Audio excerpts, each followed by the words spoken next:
Sori, pindah.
Wel, noswaith dda bawb, a croeso cynnes i'r gwasanaeth heno. Croeso cynnes i bawb hefyd sy'n ymuno ni ar YouTube. Dyma'r coeddiadau, bydd y cwrdd gweddi am 7:00 nos Fawrth ar Zoom. Dydd Gwener wedi am 6 y clwb ieuenctid ar Zoom. Ar Sul nesaf am 10:00 yn y bore, bydd y parth John Derek Rhys o Abertawe yn pregethu yn Gymraeg, ac am 6 yn yr hwyr bydd John yn pregethu yn Saesneg. Yr ysgolion Sul i'r plant ar Zoom am hanner dydd. A fel o'n i'n coeddi bore yma, ni wedi clasgu 2,000 tuag at y Leprosy Mission, a mae hwnna'n cael ei ddwblu i 4,000 gan y Llywodraeth. Diolch yn fawr.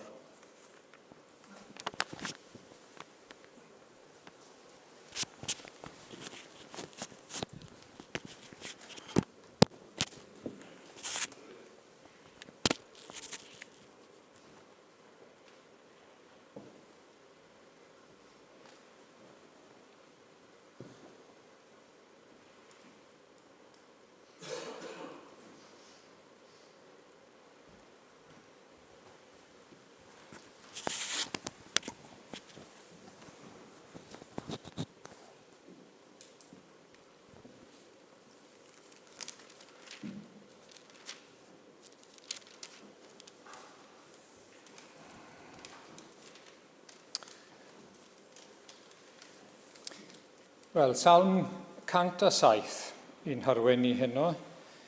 Diolchwch i'r arglwydd oherwydd da yw, ac y mae ei gariad hyd byth. Fel yna dyweded y rhai a waredwyd gan yr arglwydd. Y rhai a waredodd ef o lawr gelyn, a'i cynnill ynghyd o'r gwledydd, o'r dwyrain a'r gorllewin, o'r gogledd a'r de. Wel, gawn ni droi a gwrando a myfyrio ar yr emyn cyntaf heno cyn llunio'r byd cyn lledu'r nefoedd wen.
yn darlleniad ni heno yw llythyr cyntaf Pedr a phenod 2.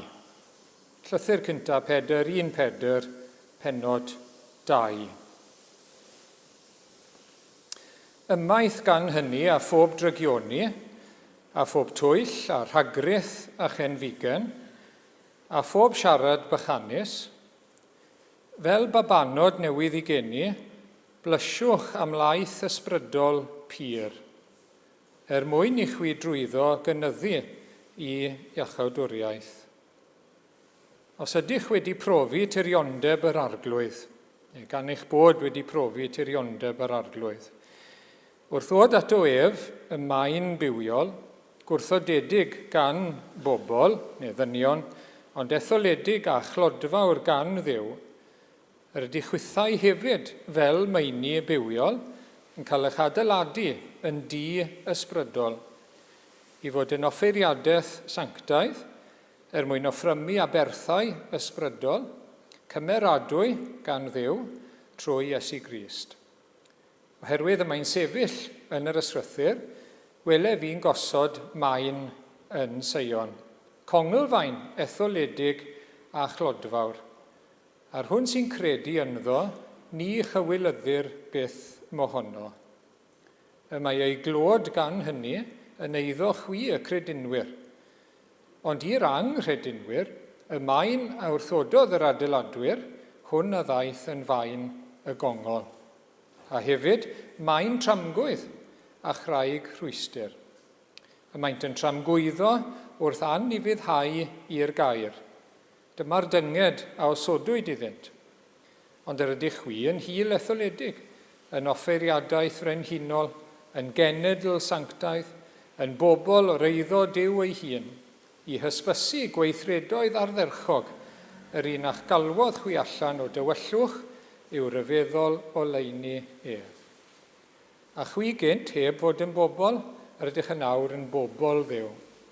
A chwi gynt heb dderbyn trigaredd, yr ydych yn awr yn rhai a dderbyniodd drigaredd. Gyfeillio'n annwyl, rwy'n deisif arnoch fel alltudion a dieithriaid I ymgadw rhag y chwantau cnawdol sydd yn rhyfela yn erbyn yr enaid.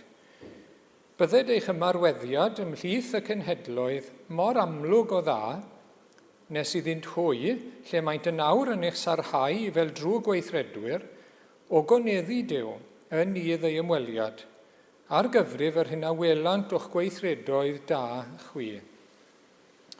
Ymostengwch mwyn yr arglwydd I bob sefydliad dynol, pryn ai'r ymerawdwr fel y prif awdurdod, a'i'r llywodraethwyr fel rhai yn fonir ganddo ef cos bydd rhyw gweithredwyr a chlod I weithredwyr daioni. Oherwydd hyn yw ewyllus Duw, I chwi trwy wneud daioni rhoi taw ar anwybodaeth ffyliaid.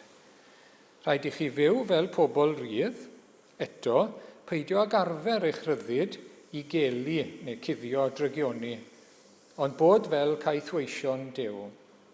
Rhowch barch I bawb, carwch deulu'r ffydd, ofnwch Dduw, parchwch yr ymerawdwr. Chwi weision, byddwch ddarostyngiedig i'ch meistri, gyda phob parchedig ofn.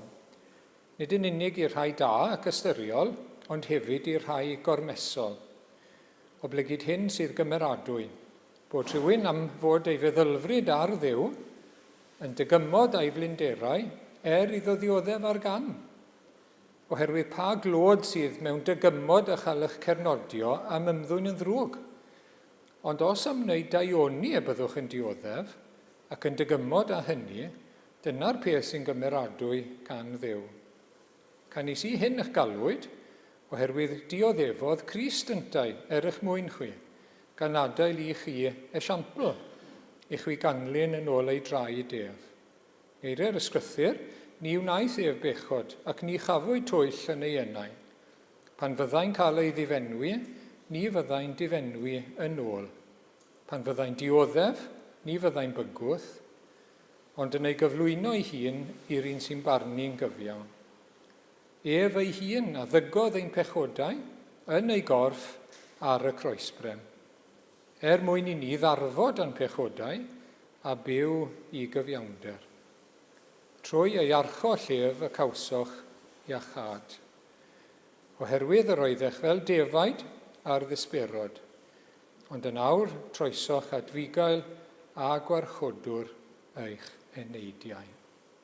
Ni'n diolch i'r arglwydd am ei air sanctaidd. Amen. Gawn ni droi at yr arglwydd mewn gweddi gyda'n gilydd. Gawn ni gydweddio. Ni'n diolch arglwydd unwaith eto am y cyfle a'r rhyddid i ddod i thaddoli di heno. Ac ni'n troi ein golwg ata ti nawr, ni'n troi ein meddwl a'n calon ato ti hefyd. Ni di'n helpu ni wneud hynny nawr mewn gweddi. Ni di'n helpu ni i thaddoli di mewn ysbryd ac mewn gwirionedd. Ac o arglwydd ni'n dod i ddgeisio di unwaith eto ac yn gweddio arglwydd yn ôl da ddewid y byddi di yma yn bresennol yn ein plith ni. Lle mae 2 neu 3 wedi ymgynnull yn fenw i yno yr wyf fi yn y canol. Dyna'r addewid arglwydd, a dyna ni'n gweddio o arglwydd. Y byddwn ni yn ymwybodol o dy bresenoldeb. Dy fod ti gyda ni yn dy gartref ar y ddeiar. Dy fod ti yn y deml o arglwydd. Hynny yw ymhlith dy bobl di, dy eglwys di, dy gysegur di. Ac o arglwydd i ni'n gweddio y byddwn ni yn profi hynny heno. I ni'n dod arglwydd ar ddydd yr atgyfodiad, dydd y bedd gwag, oherwydd mae'n Duw ni yn dduw byw. Ti yw awdur bywyd o arglwydd, a ti yw awdur y bywyd tragwyddo. Dyn ni'n diolch bod ein ceidwad ni yn fyw. Yr un a ddaeth i'n ceisio ni, yr un a ddaeth i geisio ac i achub y rhai oedd ar goll. Yr un a ddaeth i roi ei einioes yn brydwerth dros lawer, rhoi ei einioes dros y defaid, fel y bugail da. Diolch bod e eto yn fyw. Ie, yr oen a laddwyd, ac sydd eto yn fyw. A diolch o arglwydd, felly bod i ni geidwad byw, ac bod i ni berthynas gyda'r Duw byw trwy yr arglwydd Iesu Grist a thrwy dy ras. Ac o arglwydd i ni diolch am yr arglwydd Iesu, ni'n diolch am y groes i ni wedi darllen nawr, bod ei hunan wedi cymryd, wedi cario ef a ddygodd ein pechodau ni yn ei gorff ei hunan ar y croesbren. O, i ni'n rhyfeddu at hyn, a'i am fy meiau i dioddefodd Iesu mawr. Wel ie, cymryd ein pechodau ni yn ei gorff. Unwaith eto heno i ni'n cyffesu ein pechodau gyda dy fron di arglwydd. Ein methiant i dy garu fel wyt ti'n heiddi. A'n holl galon, a'n holl enaid, a'n holl feddwl, a'n holl nerth. Ein methiant i garu yn cymydog fel ni ein hunain. O arglwydd i ni yn cyffesu ein pechodau mewn meddwl, gair a gweithred, ond yn diolch o arglwydd bod i ni geidwad, bod i ni waredwr, oherwydd bod e wedi cario nhw yn ei gorff ei hunan ar y groes. Ac wedi talu pris ein pechod, wedi talu'r ddyled, ac wedi cymryd cosb ein pechod arno fe ei hunan.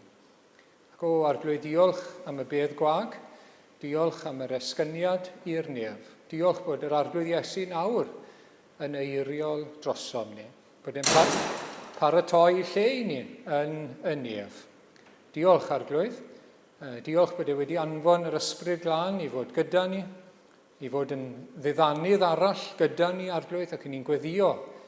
I ni'n gweddio am weinidogaeth yr ysbryd glân heno trwy y gair. Fel bod ac yn effeithio ar ein hywyllus ni hefyd, neu newid ni arglwydd trwy dy ras. Ac o arglwydd i ni yn diolch y bydd yr arglwydd yn ymddangos eto cyn hir, yr ail waith, fel brenin, brenhinoedd, fel barnwr y byw a'r meirw. Ac yn sefydlu ei deyrnas i bawb i weld. Teyrnas dragwyddol, teyrnas o wir gyfiawnder a heddwch.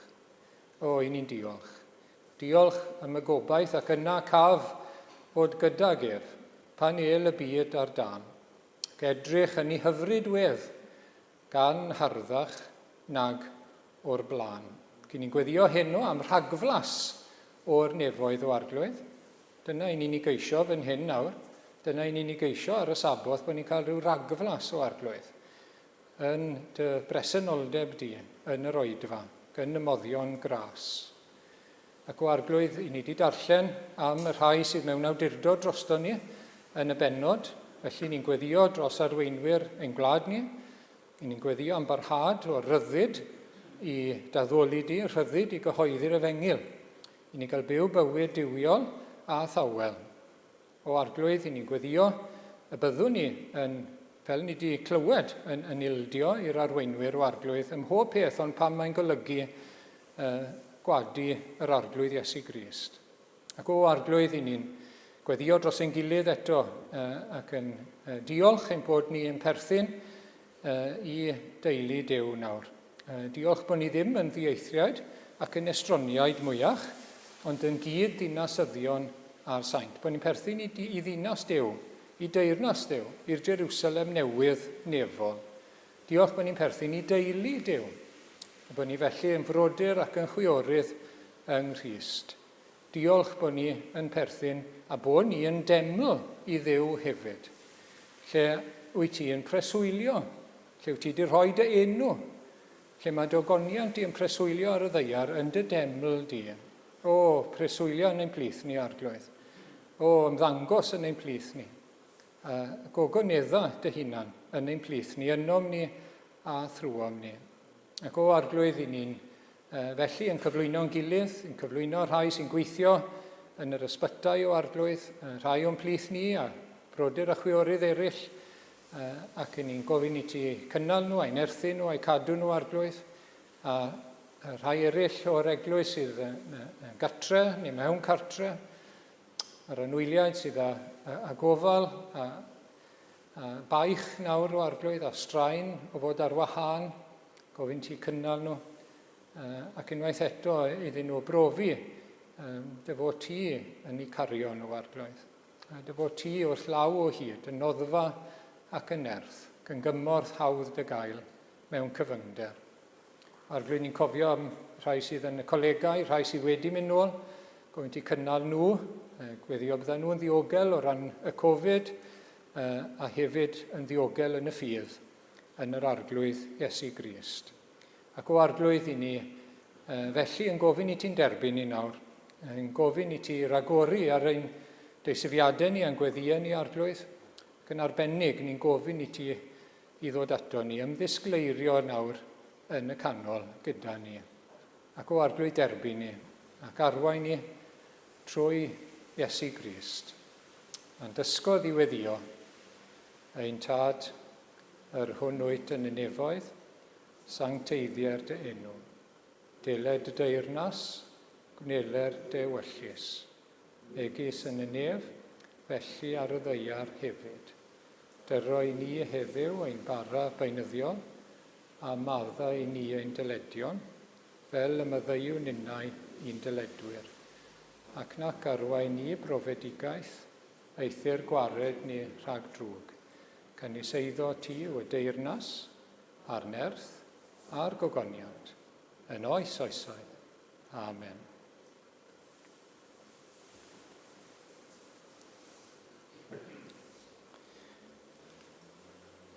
Wel, gawn ni droi at yr ail emyn gyda'n gilydd.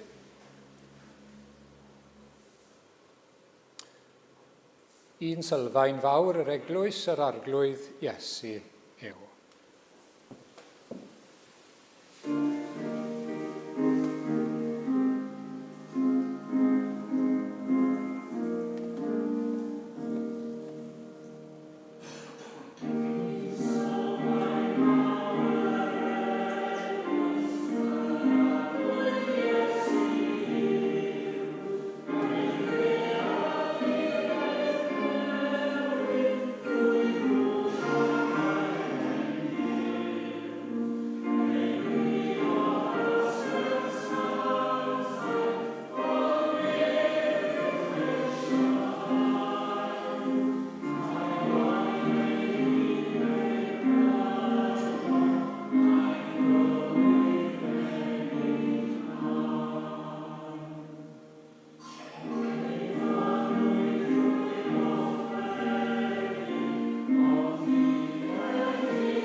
Wel, ni'n troi nôl nawr te at llythyr at yr Effesiaid a phennod 2 ac ni'n dod at ddiwedd y bennod a newn ni ddarllen o adnod 19 i 22. 19 i 22. Felly, nid estroniaid a dieithriaid ydych mwyach, ond cyd-ddinasyddion ar saint ac aelodau o deulu Duw. Rydych wedi eich adeiladu ar sylfaen yr apostolion a'r proffwydi, a'r conglfaen yw Crist Iesu ei hun. Yn ddoef y mae pob rhan a adeiledir yn cyd-gloi yn ei gilydd, ac yn codi'n deml sanctaidd yn yr arglwydd. Yn ddoef yr ydych chwythau hefyd yn cael eich cyd-adeiladu i fod yn breswylfod i Dduw yn yr ysbryd.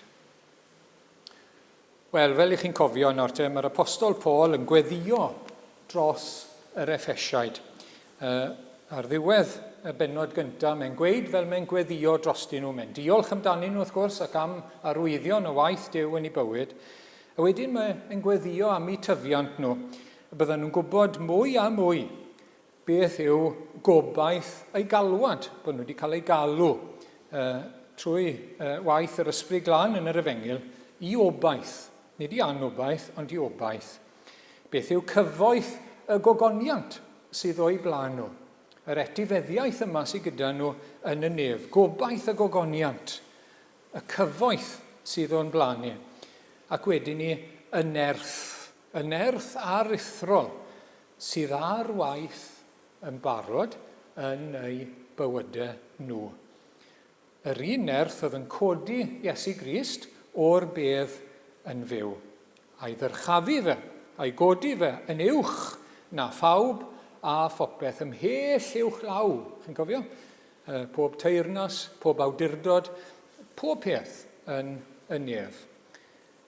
Ac ni'n gweld nawr te, ni wedi gweld ym Mhennod 2, mae'r nerth yma, y gallu yma, yn codi y marw yn fyw. Dyna sydd wedi digwydd i'r Cristion. Mae wedi bod yn farw yn ysbrydol, yn ei gamweddau a'i bechodau, a mae wedi cael ei godi yn fyw i fywyd o berthynas ac o adnabod Duw. Ac wedyn ni, y darlun arall yw, mae'r gallu mawr yma, gallu Duw yn dod ar pell yn agos. Ac mae'r apostol wedi dangos beth mae'r arglwydd Iesu wedi wneud. Mae'r cyfan yn Iesu Grist, fe ei hunan, ac yn ei waith yn arbennig ei waith ar y groes, yn ei waed ef. Yn dod ar pell nawr te yn agos. Sut mae wedi gwneud hynny? Neu beth mae wedi wneud trwy wneud hynny? Wel, mae wedi dirymu y gyfraith seremoniol. Oedd y cenhedloedd, wrth gwrs, oedd gyda nhw ddim y gyfraith yma. Oedd gyda nhw ddim y defodau a'r addewidion a'r cyfamodau yn yr Hen Testament. Oedd nhw'n hollol ddiarth iddyn nhw. Ond nawr, mae Iesu Grist wedi cyflawni rheini i gyd. Felly, does dim ei hangen nhw. Be sydd angen nawr yw clywed am yr arglwydd Iesu. A dod at yr arglwydd Iesu Grist ac ymddiried ynddo fe. Dyma'r ffordd nawr. P'un bod ni'n iddew o ran cefndir neu'n genedl ddyn. Felly mae wedi dirymu'r angen am y seremoniau oedd yn yr Hen Testament. Ac felly mae yna ffordd i rhai pell neu rhai agos i ddod. Maen nhw'n dod at ei gilydd yng Nghrist a maen nhw'n dod gyda'i gilydd yn un gyda Duw, i heddwch gyda Duw, trwy yr arglwydd Iesu, trwy waed y groes. Ac felly mae'n crynhoi nawr beth yw canlyniad hynny, beth yw gyda Duw mewn golwg i'r ddynoliaeth newydd yma. Mae yna ddynoliaeth newydd nawr yn Iesu Grist. A mae Paul yn defnyddio 3 darlun. 3 darlun cyfarwydd, rhwydd, i esbonio beth sydd yn wir am eglwys Iesu Grist. Beth sydd yn wir am bobl yr arglwydd. Teyrnas, teulu, teml. Teyrnas, teulu, teml. Dyna y 3 darlun. Yn gyntaf, Falle dyle fe fod yn ddinas, ond o'n eisiau 3 yn dechrau gyda ty. Ond dinas falle dyle fe fod, mae teyrnas hefyd yn agos iawn ato fe. Adnod 19, felly nid estroniaid a dieithriaid ydych mwyach, ond cyd-ddinasyddion, fellow citizens, cyd-ddinasyddion a'r saint. Felly mae gyda nhw hawliau llawn y deyrnas. Hawliau llawn y ddinas. Hynny yw, y ddinas newydd, y Jerusalem newydd, y Jerusalem nefol. Eglwys Iesu Grist, teyrnas Dduw wrth gwrs. Mae gyda pob Cristion hawliau llawn y deyrnas. Rhyddfraint y deyrnas, rhyddfraint y ddinas nefol. I ni gyd yn gwybod am sefyllfaoedd nawr te, lle mae bobl yn dod i wlad, allan gwlad ni neu wlad arall, a maen nhw'n anghyfreithlon. Mewnfudwyr anghyfreithlon. Ac maen nhw'n gorfod cadw dan yr edar wrth gwrs. Dyn nhw'n gallu bod yn amlwg iawn, achos yn llythrenol fanwl gywir, dyn nhw'n mi fod na. Maen nhw'n anghyfreithlon. Ac wrth gwrs, ni'n gwybod am sefyllfaoedd wedyn, lle mae pobl yn ffoi. A maen nhw'n ffoaduriaid mewn gwlad arall. Ac mae hwnna'n sefyllfa ofnadwy. A maen nhw'n gorfod byw mewn gwersyll. Falle am flynyddoedd. Yn byw mewn rhyw wersyll ffoaduriaid. Dyn nhw ddim yr un peth a pawb arall sydd yn y wlad. Maen nhw fyna mewn rhyw gamp, refugee camp. Ac yn aml iawn, mae'r amgylchiadau'n anodd iawn. Mae yna Gristnogion, mae yna frodyr a chwiorydd i ni yn y sefyllfa yna heno. Yn byw trwy'r amser mewn rhyw wersyll ffoaduriaid. A mae'n anodd iawn. Ac wedyn, mae yna bobl eraill, mae gyda nhw basbort. Maen nhw'n dod i'n gwlad ni a mae gyda nhw basbort. Ond maen nhw'n gallu wynebu anawsterau. Maen nhw'n gallu cael ei labelu wedyn fel pobl ddwad. Dyn nhw ddim wir yn perthyn. Maen nhw'n gallu dangos y pasbort, ond dyn nhw ddim wir yn perthyn. Wel, dim un o'r darluniau yna yn addas i ni fel credinwyr yn Iesu Grist a'n statws ni yn heyrnas Dduw.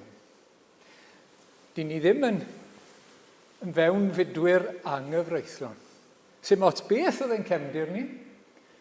Mae gyda ni hawl i'r deyrnas. Mae gyda ni hawl i'r ddinas nefon yn yr arglwydd Iesu Grist. A dim ond yn yr arglwydd Iesu Grist. Dyn ni ddim i fod i gael ein cadw mewn rhyw gamp naill ochr. Na, i ni cael symud yn rhydd yn y deyrnas. Yn yr eglwys, wrth gwrs. Ac i ni yn ddinasyddion cyflawn a chyfartal o deyrnas Dduw yn Iesu Grist. Nid dieithriad ac nid estroniaid. Nid pobl ddwad ail ddosbarth. Nawr, oedd hyn yn bwysig yn Ephesus, achos dyma'r teimlad oedd yn gallu cael ei roi i'r cenhedloedd. Oedd yr Iddewon yn gallu rhoi'r argraff, hynny yw rai o gefndir Iddewig, o ni sydd wir yn perthyn i Dduw, achos cefndir yr Hen Testament. Ac wedyn oedd y cenhedloedd yn gallu teimlo, wel, pobl ddwad i ni, dyn ni ddim beth wir yn mynd i berthyn yn llawn. A mae'r apostol Paul yn gwneud e'n glir iawn bod ni'n gyflawn ac yn gyfartal yn Iesu Grist. A mae rhaid i ni fel eglwys leol, yr un peth, weithio'n galed iawn i roi yr un gwirionedd i lawr yn ein heglwysi ni wedyn ni, bod pob un yn gyflawn ac yn gyfartal yn yr arglwydd Iesu. Ac chi'n meddwl am yr Hen Testament nawr. Chi'n cofio falle, oedd Joshua yn arwain y bobl nawr i wlad yr Addewid. Mys chi'n cofio'r hanes yma, ac oedden nhw'n yn mynd ac yn difa pobl. Oedd nhw'n concro y wlad i gyd, wrth gwrs, fel o'n nhw fod i wneud. Achos oedd melltith ar Canan, wrth gwrs. Wel, nawr te, maen nhw'n dod, a mae'r bobl yma yn dod atyn nhw, y Gibeoniaid. Chi'n cofio'r Gibeoniaid? Maen nhw'n dod, a maen nhw'n twyllo, maen nhw'n gyfrwys. Maen nhw'n twyllo Joshua, bod nhw wedi dod o bell, a nid pobl leol yw nhw, a gallen nhw gael ei sbario a jyst cael ffafr pobl Israel. A dyn nhw ddim yn ceisio'r arglwydd, Joshua, a maen nhw'n cael ei twyllo. Ac o hynny mlaen, oedd y Gibeoniaid yn cael ei derbyn ymhlith Israel, ond nid yn llawn. Nid yn llawn. Ond nhw'n wneud y jobs oedd neb arall moyn. Dyna ddi gwaith nhw, torri cod a cario dŵr, a ryw jobses fel yna oedden nhw, ond nhw ddim ar yr un lefel, chi'n gweld? O'n nhw byth ar yr un lefel, ond gawson nhw ddim i difa ac o'n nhw'n falch o hynny. Wel, nid fel yna mae fod yn eglwys Iesu Grist.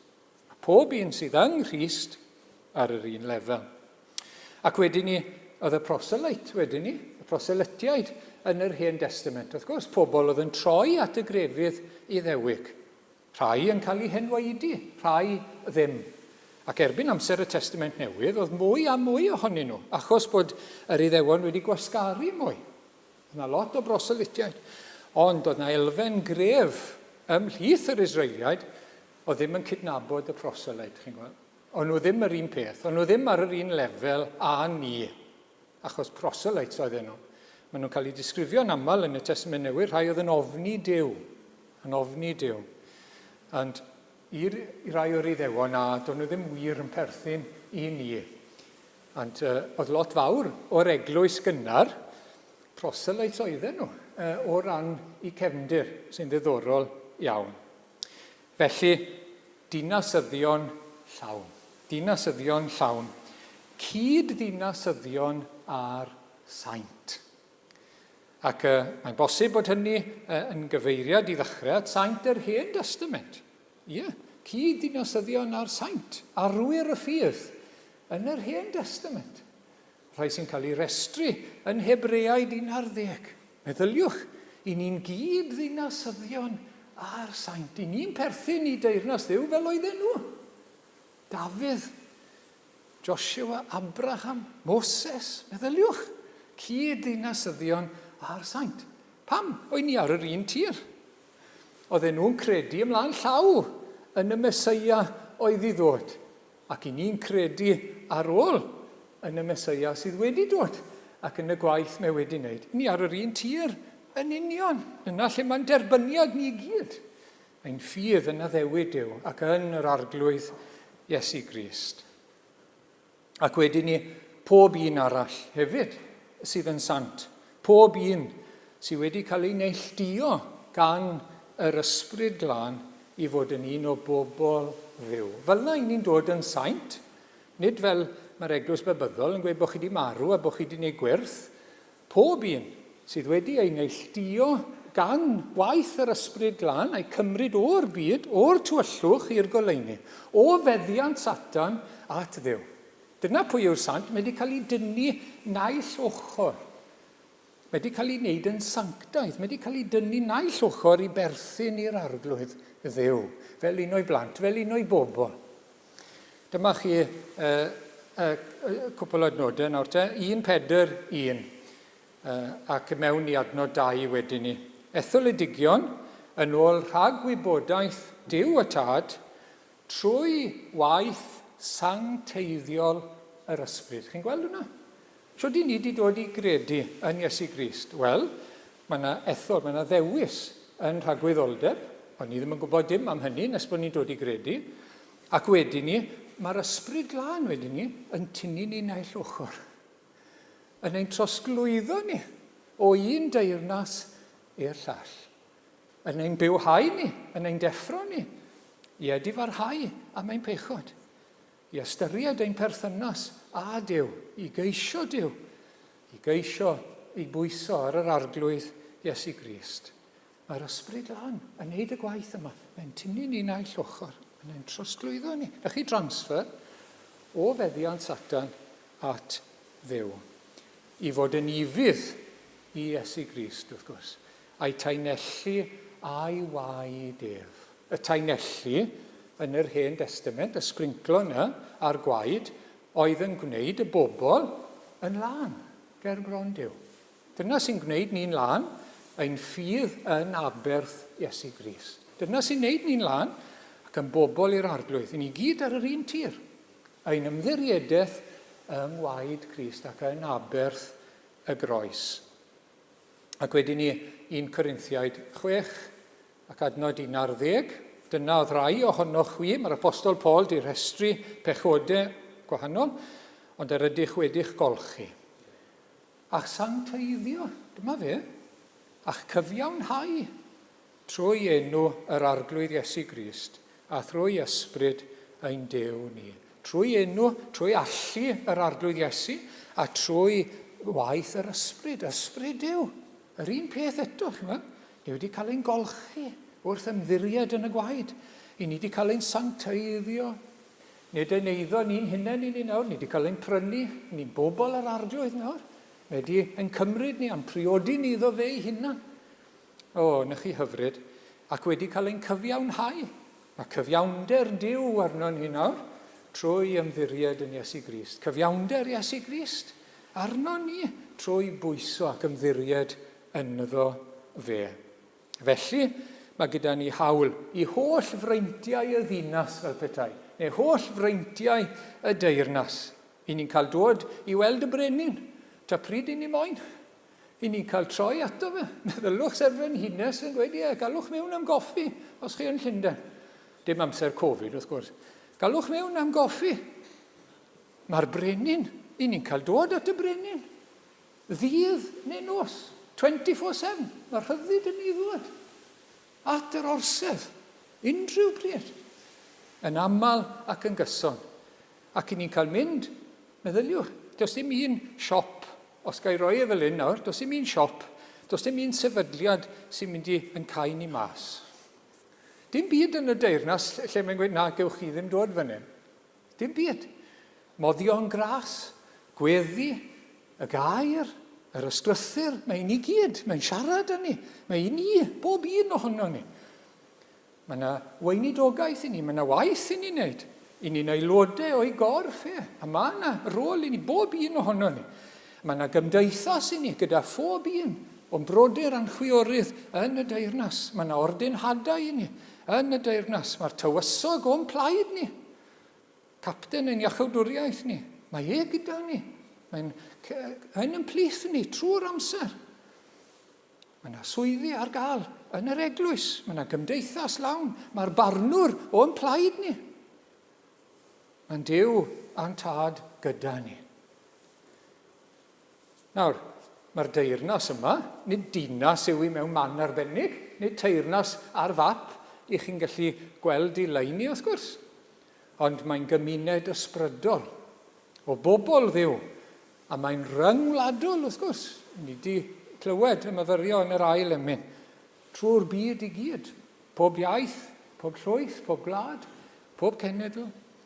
Ac i ni dod trwy dderbyn yr arglwydd Iesu, fel arglwydd a gwaredwr ein bywyd ni.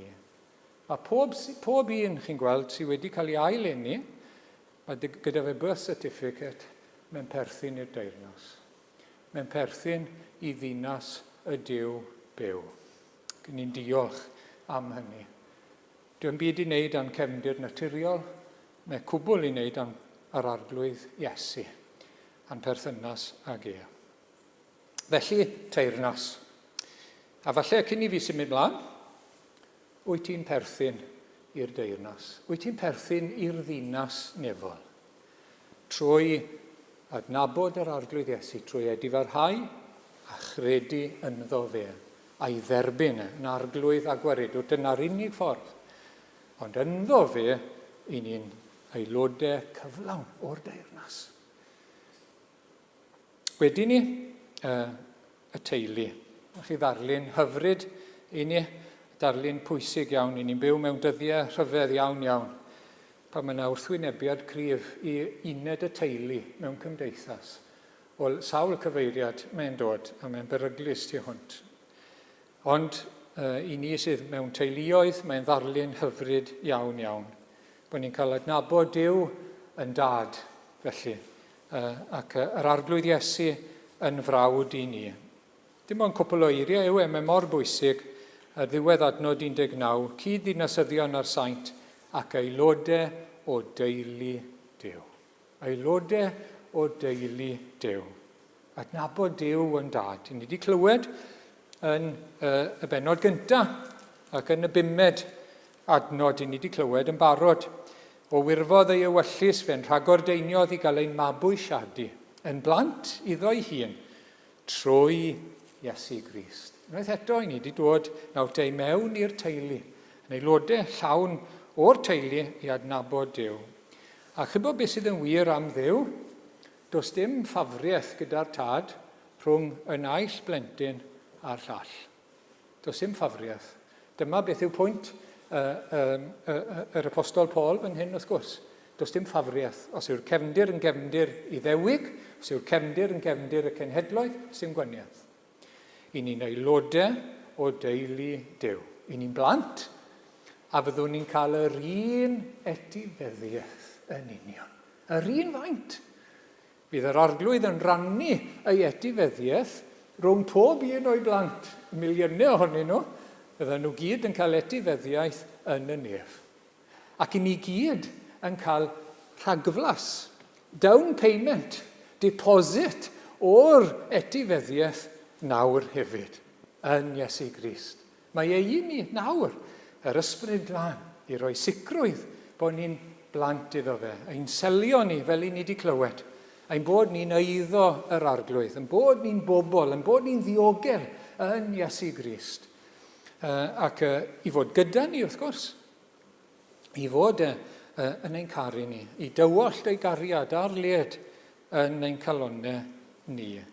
Mae holl fendithion, felly, popeth sydd gan y tad, holl gyfoeth y tad, i ni yn Iesu Grist. Yr holl bethau sydd wedi cael ei restru yn y bennod gyntaf yna. Bod ni wedi cael ein dewis, bod ni wedi cael ein mabwysiadu, bod ni wedi cael ein prynu'n rhydd, bod ni wedi cael ein selio ar ysbryd. Mae gyd i ni, i bob un, yn yr arglwydd, bod ni'n dderbyniol, bod ni'n gymeradwy, hollol dderbyniol, yn yr anwylid. Mae gyda ni frawd wedyn ni sydd yn eiriol drosom ni yn y nef. Yn ddarlun hyfryd iawn, ni'n clywed yr emyn ar y diwedd, Hosanna, Halleluia, fe anwyd brawd i ni. Brawd ffyddlon, di-wahan. Yr darlun hyfryd o'r arglwydd Iesu, bod dim cwylydd arno fe, i'n galw ni'n frodyr iddo fe. Brawd sydd yn y nef, yn eiriol drosom ni, yn ymbil drosom ni, ddydd a nos. Bod ni ddim yn cael ein anghofio, bod ni'n cael ein cadw, bod ni'n cael ein cynnal, bod ni'n cael ein defnyddio. Mae gyda ni dad, wrth gwrs, sydd yn gwrando, sydd wrth i fodd bod ni'n dod ato fe. Bod ni'n dod ato fe, at yr orsedd yn gyson. Mae gyda ni hyder gostyngiedig i ddod at ein tad yn nef, fel plentyn bach. Mae gyda ni dad wedyn sydd yn ein caru ni, wrth gwrs, ac yn ein disgyblu ni hefyd, wrth gwrs. Mae'r darlun yna hefyd yn y Testament Newydd. Mae e'n ein disgyblu ni. Mae'n caniatáu i bethau i ddigwydd i ni, fel bod ni'n cael ein puro, fel bod ni'n cael ein sancteiddio, wrth gwrs. Bod ni'n dod yn fwy tebyg i'r arglwydd Iesu. Ydy, mae'n ein disgyblu ni hefyd trwy rai o'r pethau sy'n digwydd i ni. Ond pam? Achos i fod yn ein caru ni. Achos bod gyda fe rhywbeth mewn golwg i ni fod yn sanctaidd. Ac i ni fod ar ddelw Iesu Grist, un diwrnod ar ddelw mab y dyn. Mae gyda ni frodyr a chwiorydd wedyn ni, i gyd weithio, i gyd wasanaethu, i gynnal ein gilydd, mewn gweddi, i gynnal ein gilydd, i annog ein gilydd, i galwnogi ein gilydd. Mae'n mor bwysig yn y teulu. Mae'n y deulu byd eang, wrth gwrs, a mae'n y deulu lleol, yr eglwys leol. Mae'n bwysig, yn dywe, bod ni'n gweld ac yn cofio bod ni'n frodyr ac yn chwiorydd yn Iesu Grist. Felly, bod ni'n ceisio cynnal, calwnogi, annog ein gilydd. I bwy, allai i fod yn frawd neu'n chwaer dda wythnos yma nawr, yn yr eglwys. I bwy. Gallwch chi ni feddwl fel yna. Pwy allai? Pwy sydd eisiau hwbach falle? Pwy sydd eisiau galwnogi neu chalwnogi? Pwy sydd eisiau? Gadewch chi ni feddwl mewn her i ni yn dywe. A mae gyda ni deulu rhyngwladol, wrth gwrs. Mae gyda ni deulu trwy'r byd i gyd. I weddio dros ein gilydd. Ac i helpu'n gilydd yn ymarferol hefyd, mae gyda ni arian.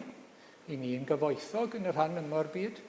I gynnal brodyr a chwiorydd sy'n mewn clodi ofnadw ar hyn o bryd. Sy'n dioddau Mae gyda ni fodd i helpu nhw, wrth gwrs, sydd yn berffaith iawn ac yn ofynnol i ni mewn gwirionedd.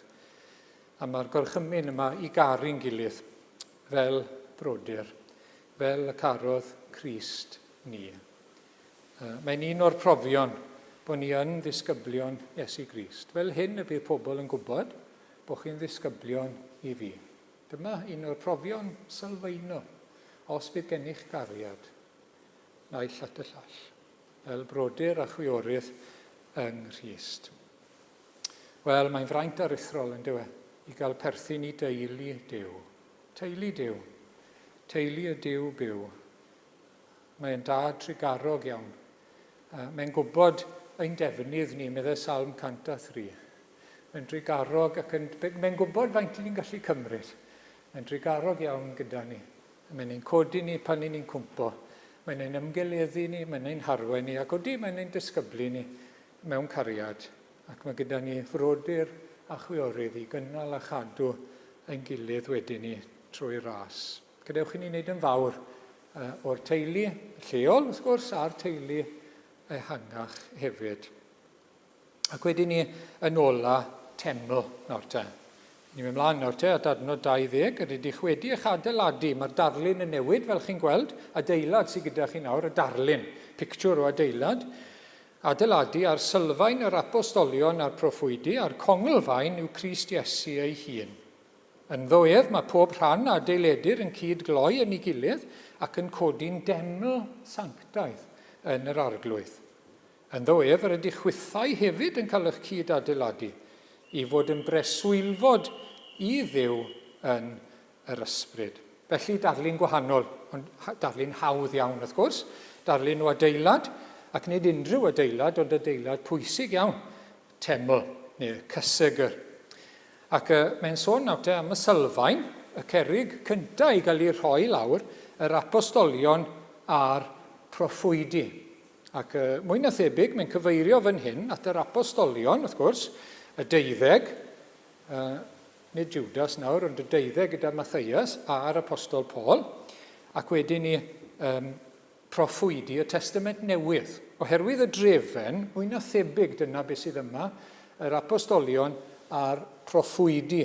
Achos mae'r apostolion do gynta, proffwydi y Testament Newydd, rhai fel Agabus, ni'n clywed amdanyn nhw, oedd yn gyfrwng ysbrydoliaeth achlysurol cyn i'r ysgrythyr i ddod, wrth gwrs, ac oedd yr arglwydd yn siarad gair arbennig trwyddyn nhw. Ond yn arbennig yr apostolion. Ac nawr te, pam maen nhw yn sylfaen? Achos i ni'n darllen mewn man arall, taw Iesu Grist yw'r sylfaen. Oes na contradiction, oes na groes ddweud wrth i ni ddarllen fan hyn am yr apostolion a'r proffwydi yn sylfaen. Wel na. Pwy oedd yr apostolion? Wel nhw oedd tystion a chenhadon Iesu Grist. Iesu Grist nawr ar ôl iddo fe atgyfodi yn ei hanfon nhw. Ac oedd awdurdod arbennig gyda nhw, awdurdod ar hyd i oes, ar fywyd ac athrawiaeth yr eglwys. Nhw oedd yn gosod y sylfaen, chi'n gweld? Oedd gyda nhw gysylltiad uniongyrchol gyda'r arglwydd Iesu. Oedd nhw wedi bod gyda fe am 2 blynedd, a mi dderbynio nhw'r ysbryd glân i gael goleuni pellach. Ac y canlyniad hynny ydy y Testament Newydd. Felly, dyma beth yw'r sylfaen mewn gwirionedd dysgeidiaeth yr arglwydd Iesu Grist, achos fe yw'r sylfaen. Ffordd arall o ddweud yr un peth yw gair Crist, cynnwys y Testament Newydd. Ac wrth gwrs, mae'r Testament Newydd yn adeiladu ar yr Hen Testament. Mae'n bwysig iawn wrth adeiladu tŷ, adeiladu unrhyw adeilad, i beidio cyffwrdd ar sylfaen. Mae'n mynd i fod yn beryglus iawn os ych chi'n dechrau mela ar sylfaen wrth i chi adeiladu. Does dim hawl gyda ni i newid y Testament Newydd. Sdim hawl gyda ni dynnu bant oddi wrtho fe. Sdim hawl gyda ni ychwanegu dim byd ato fe. Dyma beth nes i ddarllen wythnos yma.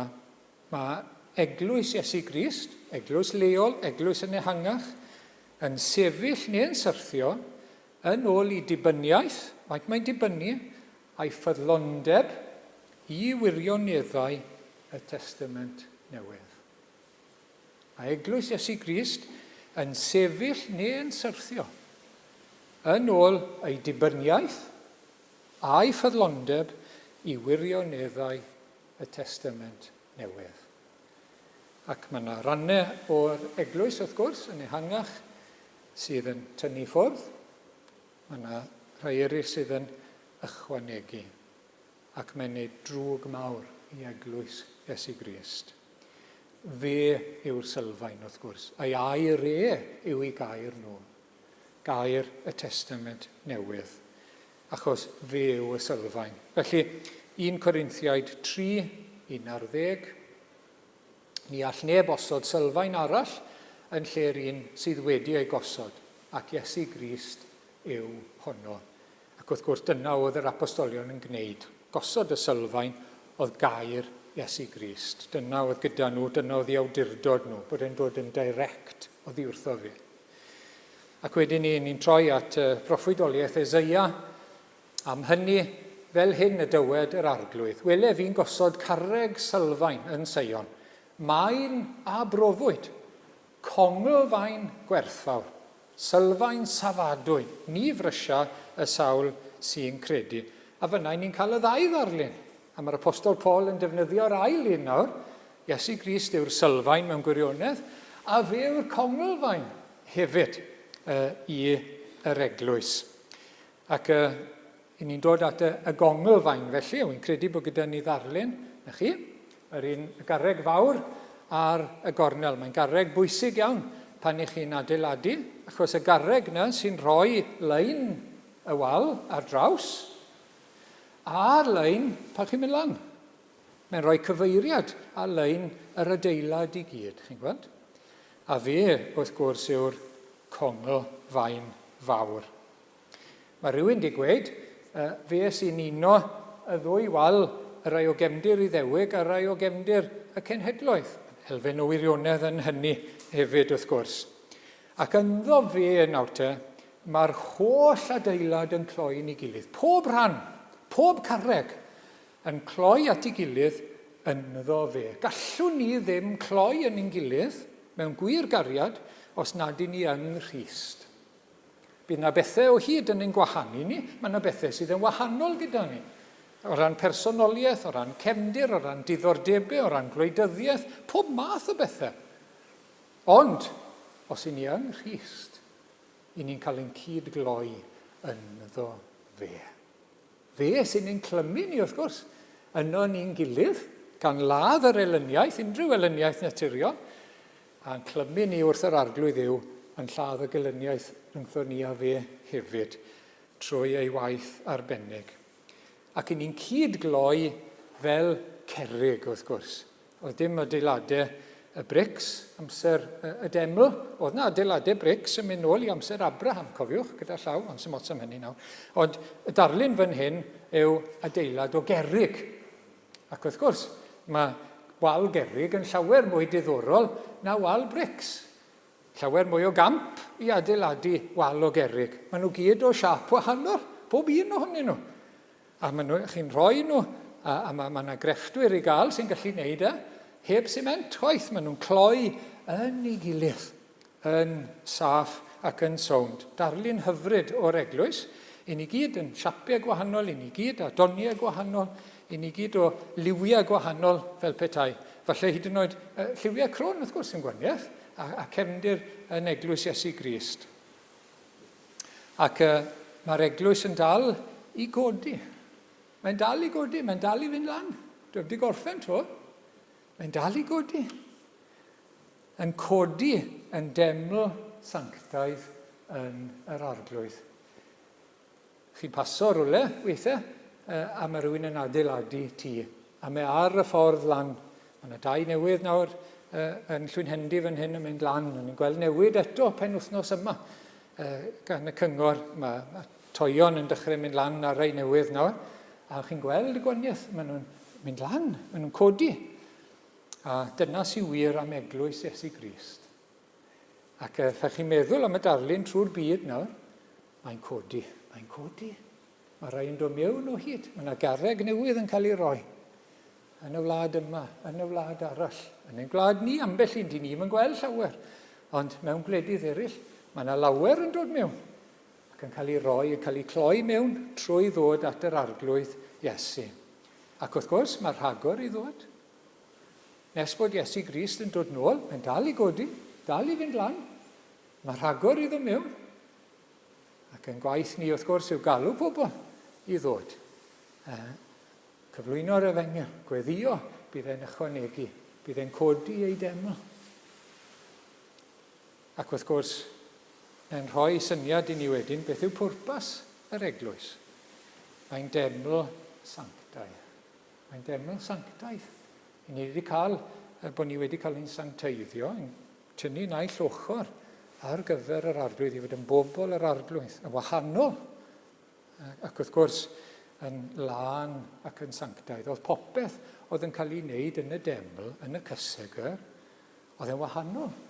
Oedd yna ddillad arbennig gan yr offeiriad i fynd. Nid i ddillad cyffredin bob dydd. Oedd llestri arbennig yn y deml. Oedd nhw'n wahanol, oedd nhw'n gysegredig. A mae hwnna i gyd yn ddarlun ohono ni. I ni wahanol, i ni'n gysegredig i'r arglwydd, i ni'n bobl yr arglwydd.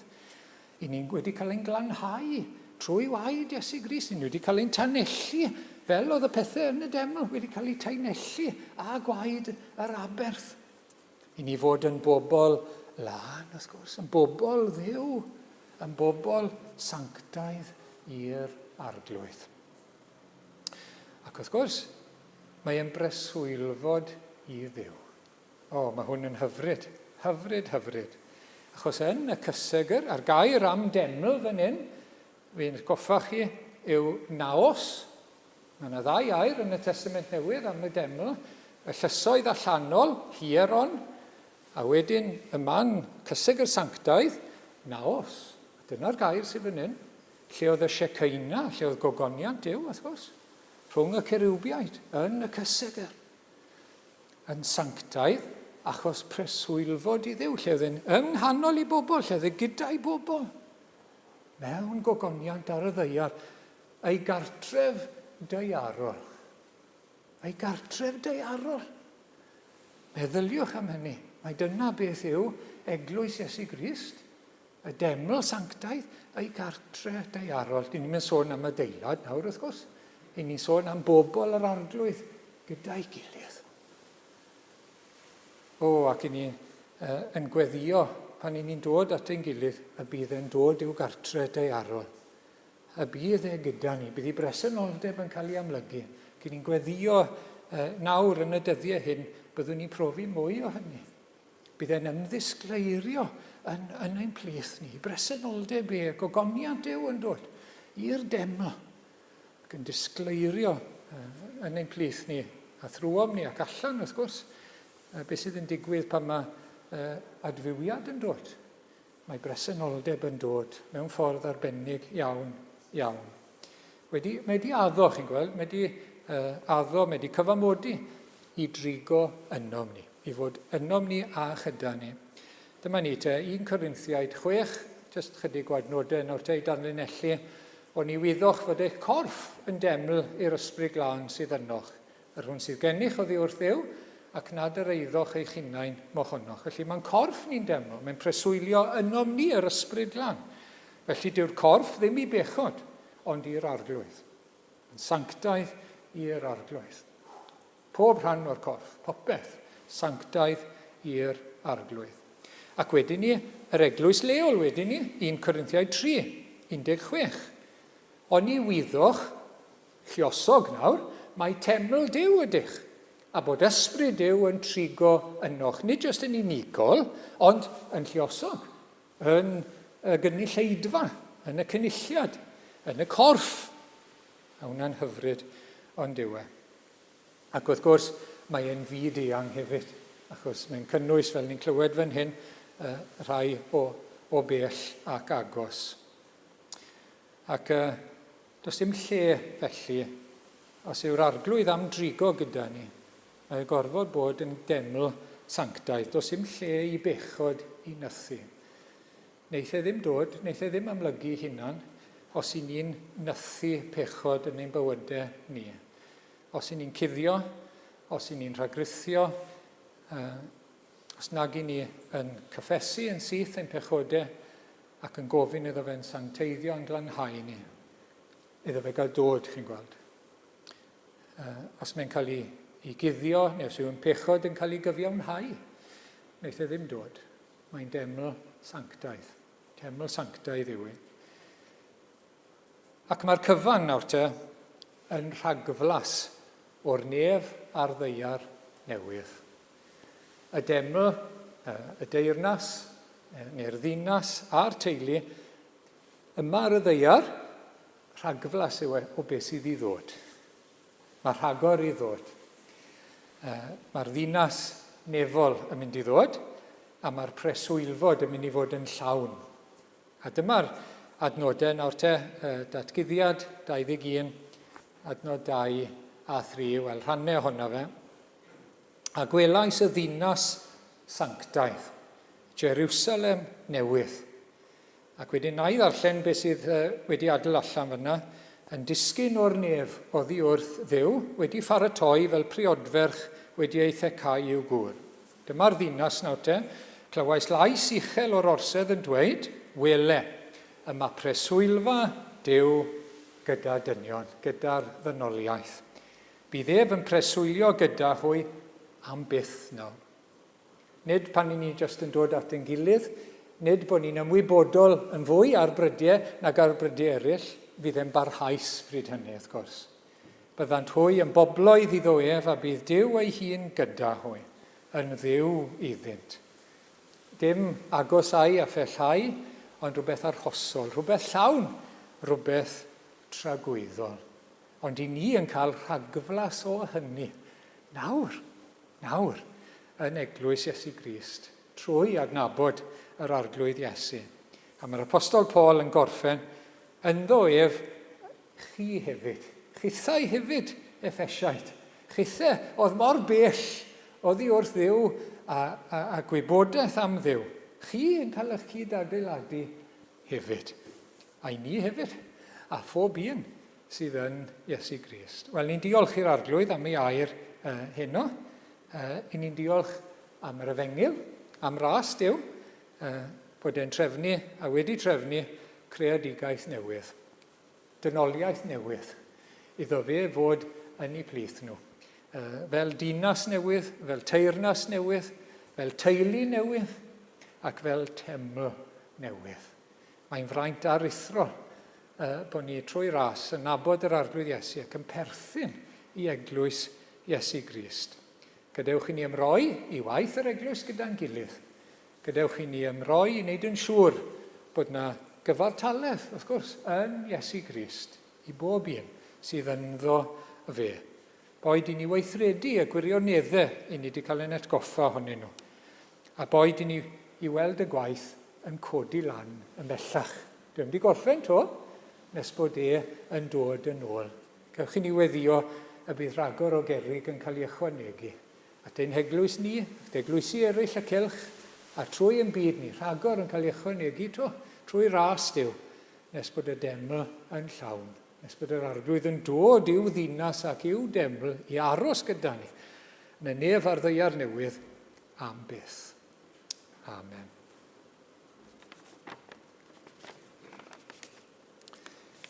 Wel, gawn ni droi nawr at yr emyn ola heno, Hosanna, Halleluia. Fe anwyd brawd i ni, fe dalodd ein holl ddyled ar fynydd Calfari. Amen.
Diolch o arglwydd am dair i ni heno.